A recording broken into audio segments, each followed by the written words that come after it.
I'm Javad Dowran, as Jonathan introduced. I'm from the quantum optics group at the University of Oklahoma.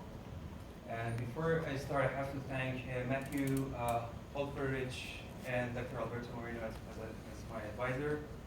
I also mention that this work has been supported by Keck Foundation.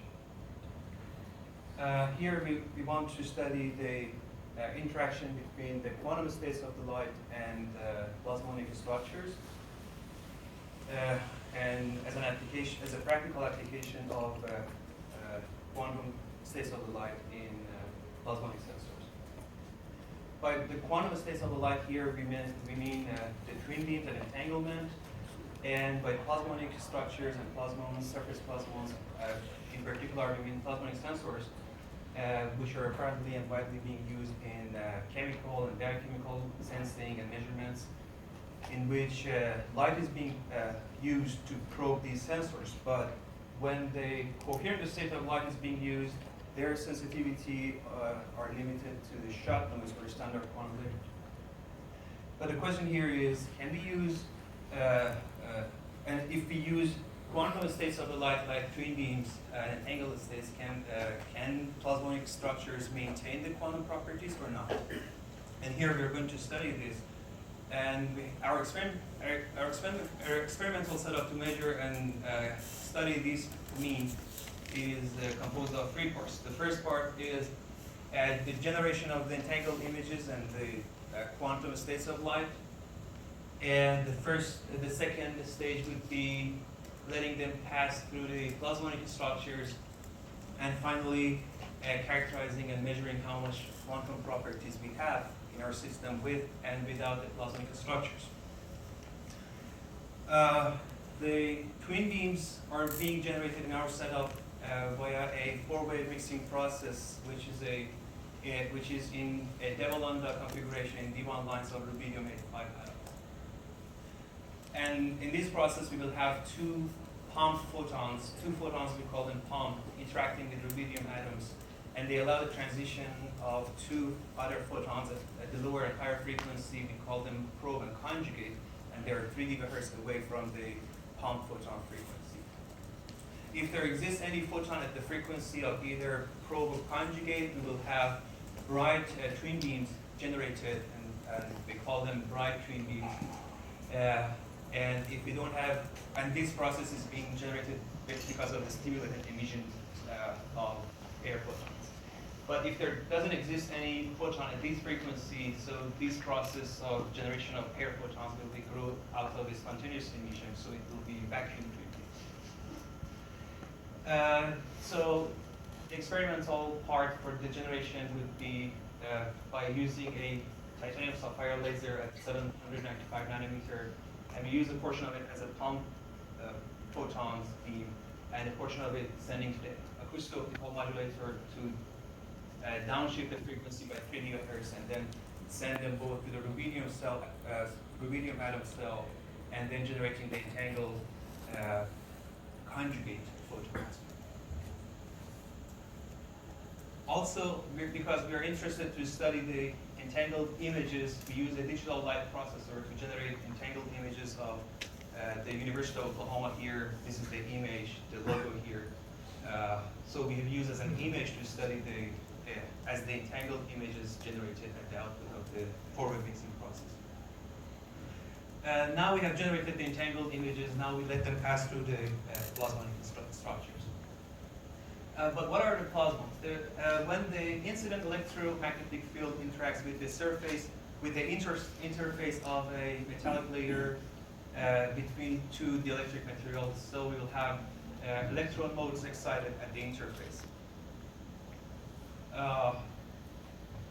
But because the thickness of, and by the metallic layer we mean the silver on top of a piece of glass and being in the environment of air, so we have two dielectric material and the silver layer in between. Because the thickness of the silver is larger than spin depth, so we don't expect any transmission. But if you put sub-wavelengths and nanohole array of nanohole arrays, we can expect the excitation of localized surface plasmons, and therefore we will have extraordinary optical transmission, or EOT. Here, this is an actual image of the SCM image of the plasmonic structures nanohole we have used in our experimental setup. So by the EOT, we can consider the conversion of photon into plasmon and back into photon due to the EOT process.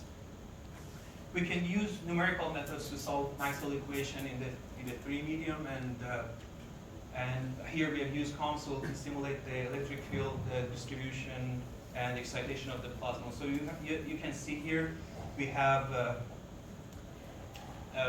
excitation of localized surface plasmon at the size of the triangles we have used. Also, we can simulate the transmission spectrum for these plasmonic structures. You can see the dashed line is the COMSOL simulation, but the red data is the experimental data for the plasmonic sensor we use, or plasmonic structure we use for the conjugate structure, and the blue line is the plasmonic structure spectrum for the probe. And you can see at the 795, which the forward mixing process is happening, we have almost 50% EOT transmission for the probe and around 60-65% for the conjugate system. Now, we need to characterize how much quantum properties we have in our system. And we use the homodynamic detection technique. But by the quantum property here, we are in particular measuring the entanglement. But in order to measure entanglement, we use the inseparability criteria for the continuous variable entanglement. And by measuring the level of noise in the mixed quadrature of the amplitude difference and the phase sum, and if their noise is below the shot noise, so we have squeeze states, and if we normalize them to the shot noise and add them up and they are smaller than 2, so we have entanglement.